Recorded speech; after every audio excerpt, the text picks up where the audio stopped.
There's an incredible diversity in the way we communicate and the way we talk to each other.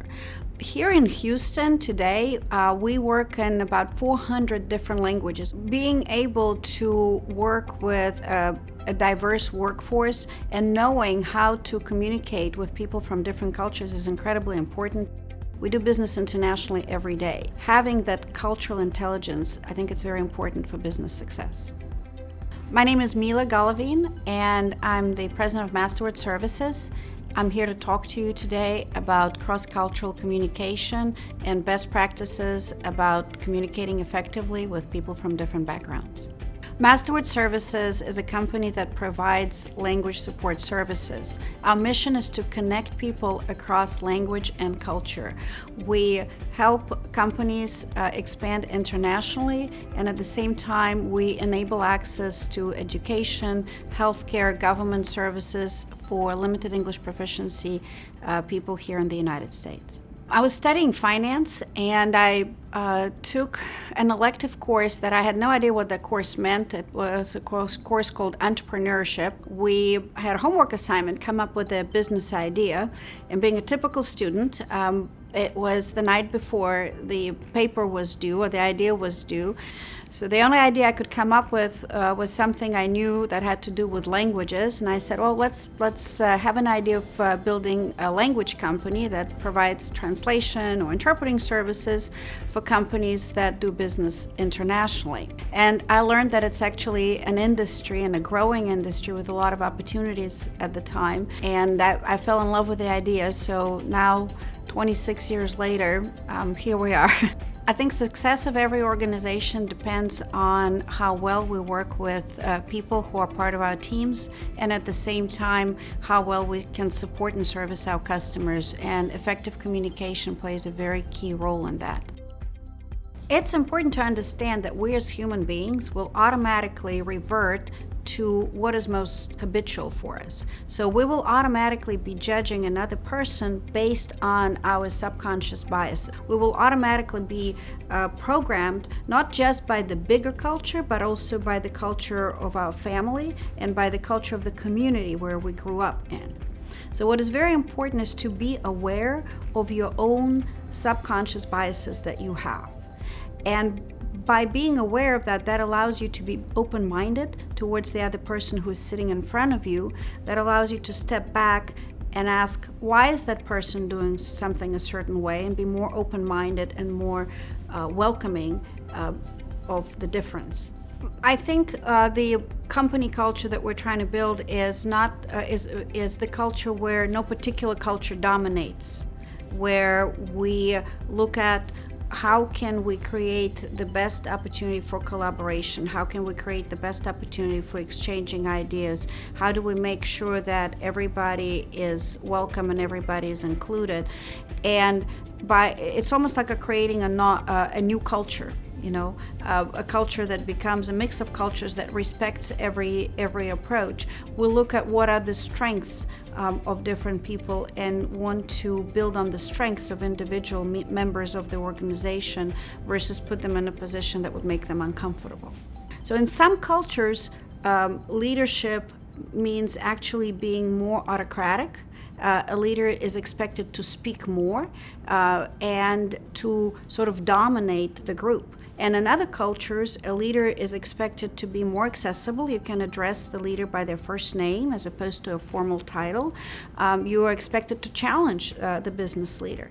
So I think it's very important to say and to establish what your leadership style is, and actually announce the leadership style in a multicultural, diverse group in order to avoid confusion. One of the very effective ways of creating and embracing multicultural workforce and work dynamic is having your company culture basically be the dominant culture instead of a culture of any particular subgroup being a dominant culture. So what I mean by this is if you establish a culture of diversity, embracing differences, respecting people's opinions, and where is that important? In a very simple thing such as, for example, having a business meeting. An American culture, the purpose of a business meeting is an open exchange of ideas. In an Asian culture, a purpose of a business meeting is most likely announcing a decision that was discussed in smaller subgroups, and now it's an announcement and announcing the agreement of the group to go with this particular decision. In a Dutch culture, as an example, a meeting is a perfect place to showcase everything that's wrong with the idea. The reason the idea that is presented is because you think it's a good idea. So now let's find everything that's not going to work. And in other cultures, for example, Russian culture, Mexican culture, purpose of a business meeting many times is to build rapport. So announcing, for example, ahead of time, what is the purpose of the meeting? How do we conduct company meetings? This particular company meeting will be to find everything wrong with this idea. Or this particular company meeting will be we want everybody to speak up and share your ideas. So that is an example of where you set your company culture ahead of the individual culture of the members of the group. You absolutely should adjust the way you deliver your message depending on the country, the subculture, or the subgroup in a particular country. You want to look at how will a person receive your information, where the person will find the information, and you want to deliver it in a very customized way that will make sure the person will understand the message and will receive it. So I think it's very important that every company adjusts their outreach, their communication, and does not communicate the same way that they do in Mexico, in Spain, or in Portugal, or in Africa, or in China. I think the message should be very customized to the specific group. Research shows that anywhere from 80 to 90% of communication that we have is nonverbal. It's the tone of our voice. It's the way we look at somebody. It's our body language. It's how we position ourselves in relation to another person, how we dress. So trying to be, again, open-minded and maybe mirror matching somebody's nonverbal communication. So if somebody keeps coming up to you very closely and standing very close to you and trying to talk to you, don't necessarily push that person away if you're trying to build a communication bridge. If somebody is speaking very loudly, don't necessarily immediately take that as an offensive communication, because they may come from a culture where speaking in a way that everybody in the room can hear is a polite way of communicating. In some cultures, people may shake hands, and in some cultures, it may be not allowed to shake hands or kind of frowned upon. Other cultures may exchange kisses, and that may be part of their business etiquette. So the moment you get offended, all of a sudden, and the moment you have a reaction, stop yourself, think why, and then look at how you can build a bridge. So I think most importantly is to always ask a question why, and always look at how you can build better understanding and better rapport, and not to judge any particular group or subgroup through your stereotypes that may exist and that may be actually a limiting belief that you have, because your stereotypes may not apply at all. So being open-minded, asking why, and trying to over-communicate. If you don't know how to communicate, if you see a misunderstanding, over-communicating in that sense, in that setting, is going to be a solution to a potential problem. Well, actually, language industry as a whole is experiencing very fast-paced change at this time. For years, we were in the same sort of mode of delivering communication as we were for centuries, where you write something in another language. Well, today, people want to have instant access to information. They want to have instant access to an interpreter. So today, not just in-person interpreting, but interpreting over video, over phone, is something that we're able to deliver to our customers.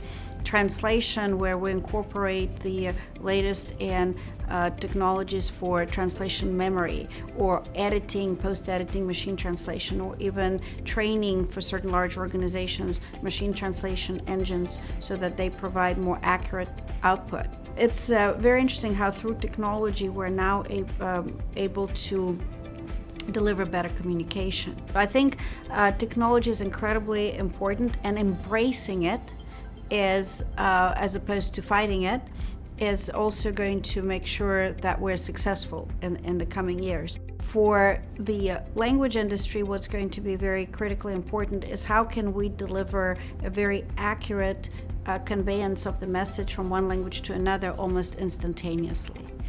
And that's where the language industry is moving. You are global and international right here in whatever city you're at. If you're running a corner store, if you're running a local dry cleaning service, or if you are running a multinational consulting firm or engineering firm. The business is now a reflection of our world that has kind of over the last few decades became one world through technology. So it's an amazingly diverse culture. It's an amazingly diverse mix of people that we have here today. And what's interesting is how welcoming Texas is specifically to people from different cultures.